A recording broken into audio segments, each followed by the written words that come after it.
Alrighty folks, this is Lurch from Ireland Gaming and welcome back to episode 3 of Building the Mastiff. We are getting there. I've made a whole pile of changes in between the last episode and this, and I'll run through them quickly. I have added some basic flares to the back, just to start for combat testing. I'm going to add more during this episode. I've done a little bit of hull shaping, as you see at the front here, because I felt that ramp just looked a bit bland on its own, so that looks a little bit better. I've still got loads of room in the front. I added shields to the Gram Cannon. What else? And I actually added a bit more armour to it as well, based on someone's suggestion. I've got a ring of metal beams around the outside. It'll slow the turret traverser down a little bit, but it's already mega slow anyway, so it doesn't matter.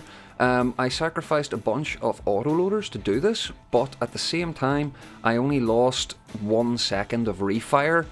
And 1 second out of 17 seconds is really not a big deal, so that was an acceptable trade-off for me.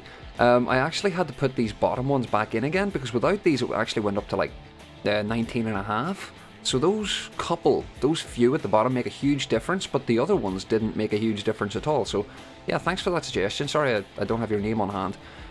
But yeah, that's the cram turret a little bit better. Someone else pointed out that I changed one of the fuses to a timed fuse, or to a pen depth instead of a time from first impact, so I fixed that as well. I have reworked the propulsion at the back here. I said, I think in the last episode, that you can step the propulsion, and this is the monstrosity that I came up with. It's all stacked on top of each other. I'll possibly change these out to something maybe a little bit more aesthetically pleasing rather than beams and blocks. Probably like... I've seen a lot of people use the drill parts for this, and it looks great, or maybe some of the advanced cannon barrels. They look pretty good as well, so I'll pretty that up when we get to the prettying up stage. What else? Oh yes, that bit at the back there as well. I added an ammo barrel decoy. That is... ammo boxes! Hurrah! It actually works really well in detracting fire to the back there, and yeah, I think I'm going to put some high strength shields on this as well. Just a tiny little, maybe like 2x2 shield, just to discourage things from shooting at it, and I think that will really help it survive. It'd be worth the payoff. What else? Oh yes! It was having a lot of trouble staying up in the water, so I added a PID. There's just 4 thrusters here. The PID is exactly in line with the centre of mass at the minute. I might have to move this later whenever I move things around, but these 4 thrusters are enough to keep it high enough in the water that I want it. So I've got it set to minus 6.5 on the test simulus. It's got very low gain, well, actually quite high gain compared to what I would usually use, and a low derivative time, because I actually want a little bit of wobble, especially vertically, because that helps distract enemy fire a little bit. It changes your projected path for the AI targeting, so having a little bit of vertical wobble will not do any harm there at all. I would actually think of dropping that even a bit more, because this third line is your damping, so I've kept that pretty low, and I think I can probably get away with even more. That's probably enough. I think if I put it to 0 it doesn't really do anything, but as is, I think that works. And it keeps it just above the waterline for these, which I'm happy about. It does sit a little bit elevated with the nose up, but it works fine for this purpose. Whenever it's going forward, it doesn't seem to have that problem. And there's no hydrofoils at all, so yay, hurrah for that. What else have I done? I think that's more or less anything, other than the shields. Oh yeah, I put armour on this. Very simple, nothing terribly exciting. It'll look a bit better when it's painted. And I think it's time to carry on with the building. I've waffled for long enough here. The whole objective of this episode is to get ready for the campaign.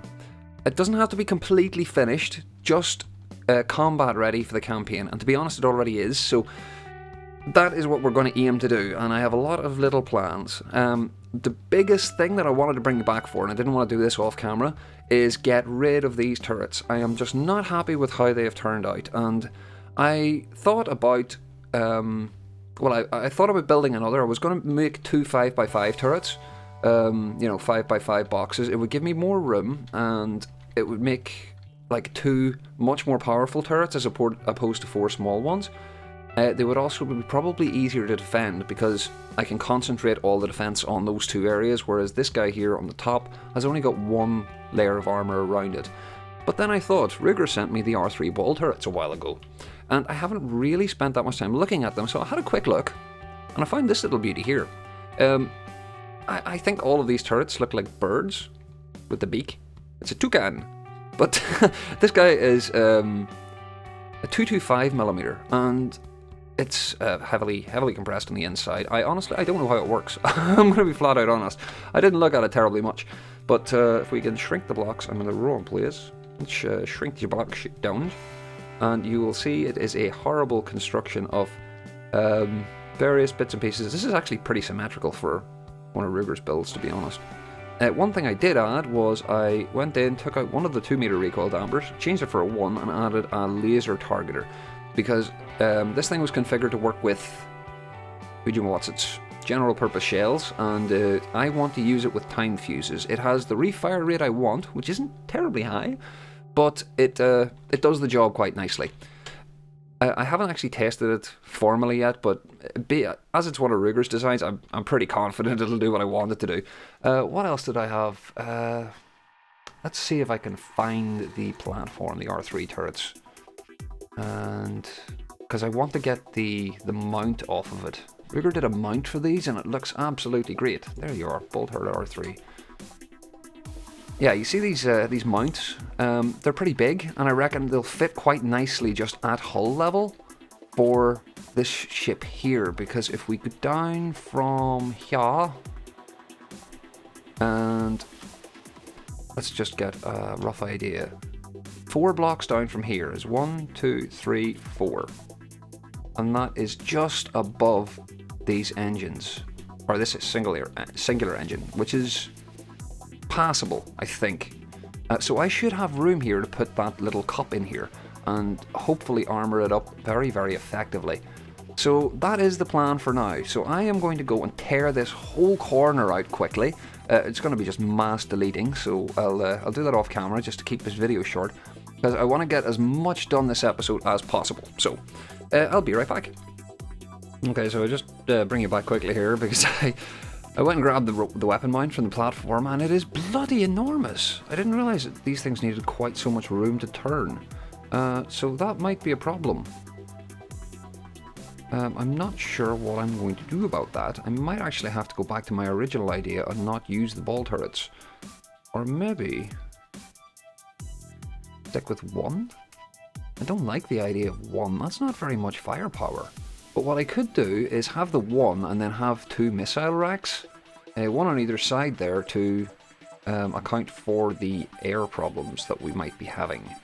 Because I've got room there, I can put a block of metal there, and I don't mind this being raised up maybe 1 more. Or do I? Yeah, this is bloody huge.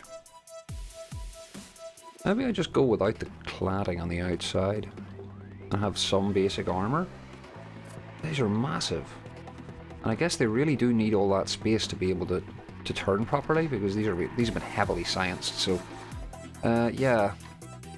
Okay, enough speculation. I'll bring you back when I've figured something out.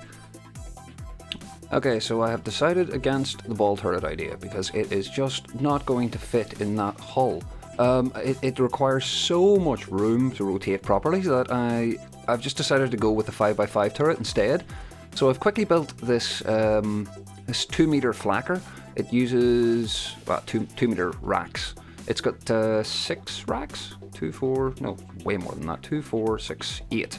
So I've went with a 4 barrel just so that I've got an easy multiplier to work with. It's a 200mm. This is the shell here.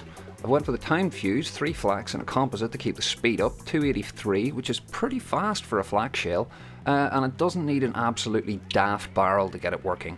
It's got a relatively slow refire, and because I'm using lots and lots of clips, it doesn't really help it that much, but I've got double clips, or lots of loaders. There he is, number of total auto loaders 1.87, that's the complexity, so it enhances the reload speed, or increases the reload speed by 1.8, but because of the reload speed modifier from 2 clips, it's 1.36, so it averages out not too bad. It gives us about, I think I got it triggered, 40 rounds per minute. It's not really that high, but it's 40 pretty big shells. And I just literally tested it once against a duster here. See how it does against a couple of things. There you go. Like you see, the refire rate is not really that high, but I've used wood on the turret top here to try and keep the weight down a little bit. So it's taken that duster out pretty well. What are you going for now? The squirrel is going.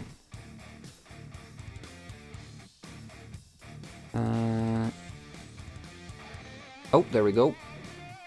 Got a hit, I think. There's another hit.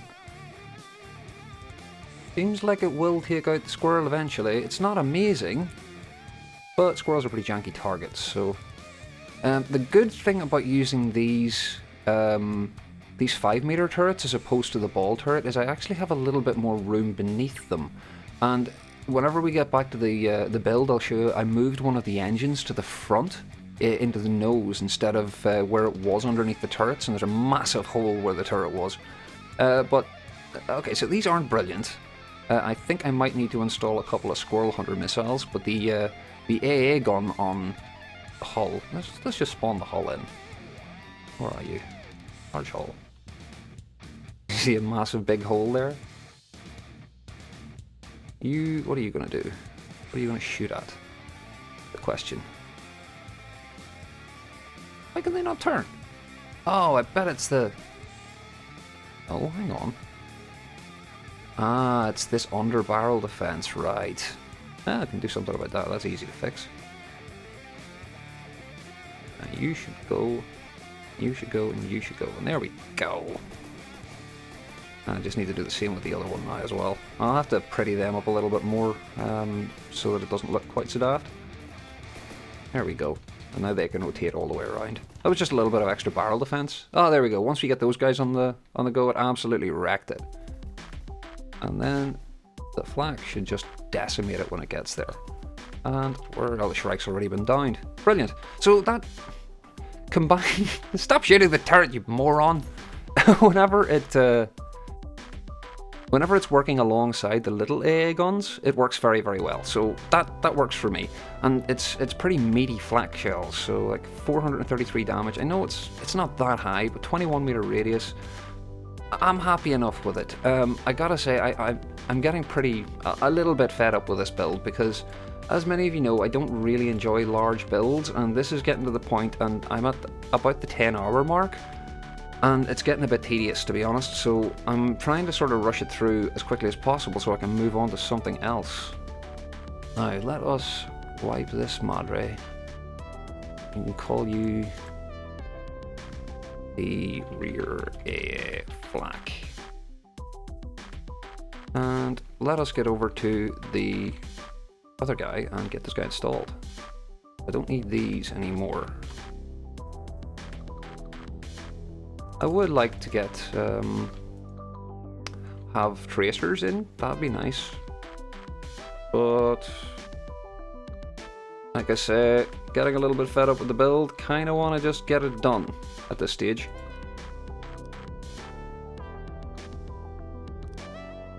And let us pop one in, I think here is a good spot. Let's line it up with these. Actually I can move it out one. Or do I want to? Yeah, I do want to move closer to one because I've got 3 layers of armor there anyway. So, moment of truth. Do you fit? You fit lovely. That is brilliant. Exactly what I wanted. Now this section in the middle I'm going to have to armor quite heavily because these are very big shells. And they're going to make a hell of a bang if they do go up. So I want this section to be particularly well armored. I'm going to say... I think it might actually be time for the first speedy up bit of the episode. Yep. Time to go.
Okay, I guess these guys are going to have to do for now. They should work. Let's spawn something in quickly and test it. Something a little bit. It's a couple of flying squirrels. Blue. Are you working? Yes, you are. And you can turn through each other. Okay. Don't terribly like that, but it's fine. Our little AA guns on the front are tearing through it, so that works very well. That bugger was too fast. We couldn't get the tracking speed to catch the little kid. Oh, wow. That little volley just completely decimated it. Yep, take that in the face. Okay, so whenever they actually manage to track, they work. I might actually shorten the barrels a little bit. That should speed up the tracking rate a little. Because I only need, I think, 9-meter barrels, but that'll work for now. So sweet, we have a new set of rear guns, and they're going to be just as explodey as the last ones probably, but nah, it'll do. It'll have to do. I'm probably going to fill this in a little bit better. I'm not sure what to fill them with, to be honest. I don't really want these turrets to blow up each other whenever they go up, so yeah, it's something to think about. But what's next on the agenda? I want to get torpedoes added, I want to add more flares, I want to get more shields added, I still want to add more ammo barrels, and I want to move the front AP cannons. Actually, I'll do that next. These guys have to move. I don't like how they can't rotate all the way upwards, they can only get up to like this angle. And, you know, what's the point having them there if they just get shot at because everything's aiming at these barrels anyway? So I figure I could just like change up this armor segment a little bit and mount them on the side of the hull. At the end of the day, they have no whatchamacallit to speak of. They have an onboard local weapon controller, so they're very, very easy to plonk down wherever we need them. And I'm going to have to put a dedicated AI for them somewhere as well. So yeah, that's next thing on the list. I'm going to do that off camera quickly just to try and get as much done in this video as possible because it's just going to be moving around a couple of blocks. So I will be right back. Okie dokie, turrets have been moved.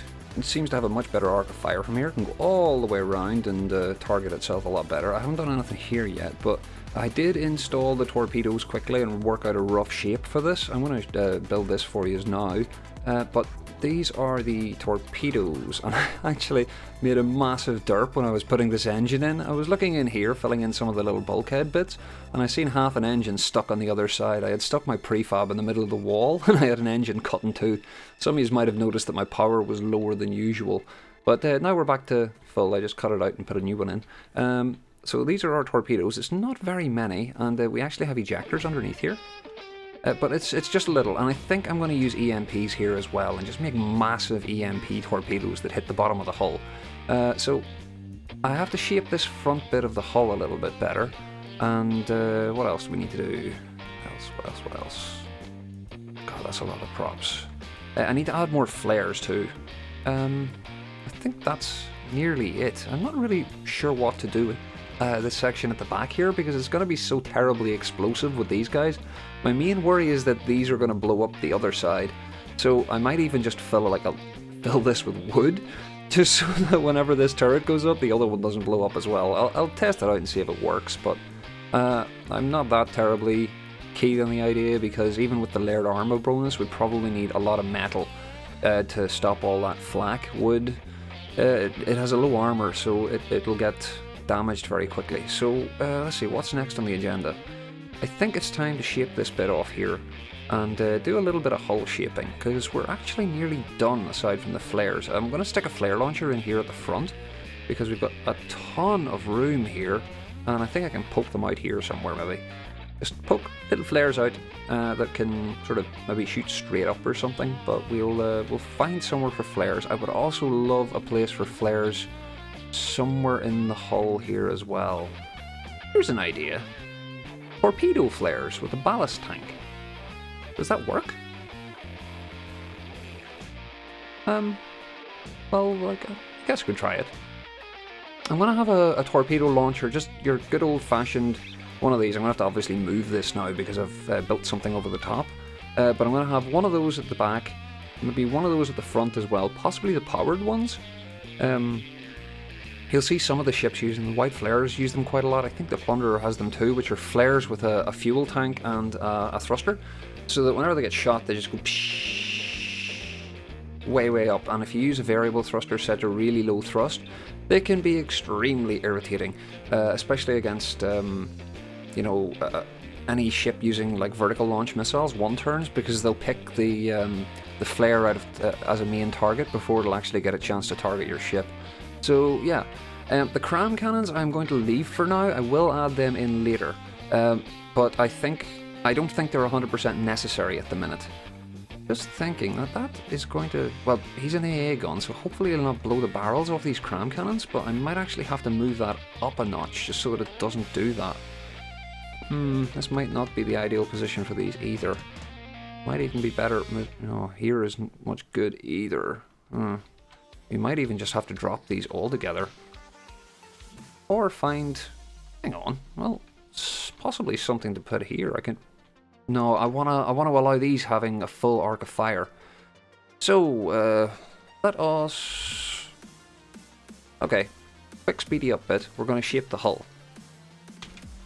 Okay, so while editing this, I realise I have actually got way too much footage for this particular episode. So I'm actually going to split this in half here, and we'll continue in the next one. So this is essentially part 3A, and the other one will be part 3B, and I'm going to release it today as well. So it'll come out as soon as possible after the first one goes up. So sorry about that, but we were looking at a 50-minute video, which is a little bit unwatchable for a lot of people. So this is just a handy way to split things up and make it a little bit easier to watch, so you can go and have a break now and come back and watch the next episode shortly after. So, I do hope you enjoyed this little video. Any likes, subs or comments are really, really awesome. I love hearing from you guys, and I read every single comment. As always, take it handy and have a bloody good day.